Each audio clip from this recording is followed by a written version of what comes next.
Ok, je vais supprimer le rectangle que je viens de faire là en dessous. C'était juste pour tester.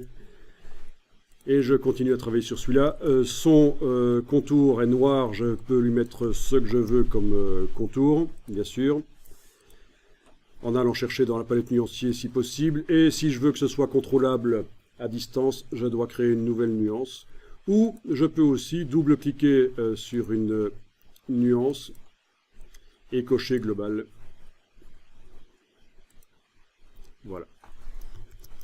Donc quand je dis contrôlable à distance, ça veut dire que c'est une couleur globale. Ça veut dire que si l'objet ou les objets qui utilisent cette couleur ne sont même pas sélectionnés, ou dans InDesign sont même sur plusieurs pages, en modifiant la couleur dans le nuancier, ça modifie la couleur de tous ces objets.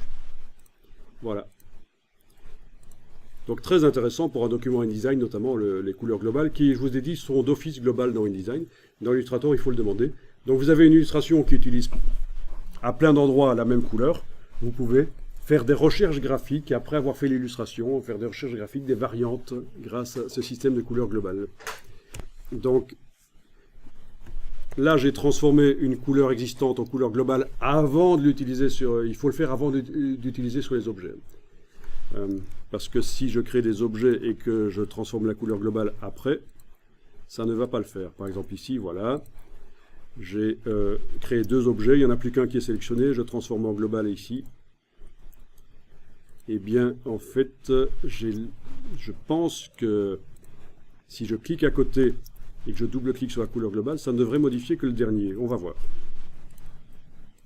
Oui, en effet. Donc, il faut bien le penser, la couleur globale, il faut qu'elle soit globale avant ou au moment où je l'applique sur un objet. Mais les objets qui ont utilisé cette couleur-là avant qu'elle ne soit globale, je n'arrive pas à les modifier, vous voyez. Donc, autre manière de faire les couleurs globales, ce qu'on a vu il y a quelques minutes, c'était aussi donc dans le nuancier, nouvelle nuance, et cocher l'option globale au moment où je fais la couleur. Et alors là, forcément, il s'agira d'une couleur globale que je peux appliquer sur des objets. Et télécommander à distance le design de l'illustration par le nuancier.